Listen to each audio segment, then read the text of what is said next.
పాయల్ శంకర్ గారు ఇస్తాను పాయల్ శంకర్ గారు మాట్లాడండి. ఓకే అధ్యక్ష, ధన్యవాదాలు.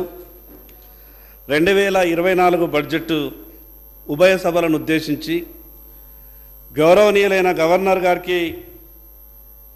గారి ప్రసంగంపై ధన్యవాదాలు చెప్పే తీర్మానంలో నాకు మాట్లాడే అవకాశం ఇచ్చినందుకు మీకు ప్రత్యేకంగా ధన్యవాదాలు అధ్యక్ష. ఈ సభకు కొత్తగా వచ్చినటువంటి సభ్యుణ్ణి, ఏవైనా తప్పులు జరిగితే పెద్దలు దాన్ని సవరించాల్సిందిగా ముందు మీకు విజ్ఞప్తి చేస్తున్నా అధ్యక్ష.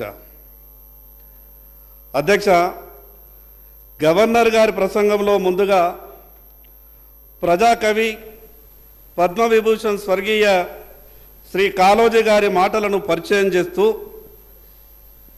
గవర్నర్ గారి ప్రసంగం మొదలుపెట్టినటువంటి తీరు చాలా సంతోషం అనిపించింది అధ్యక్ష.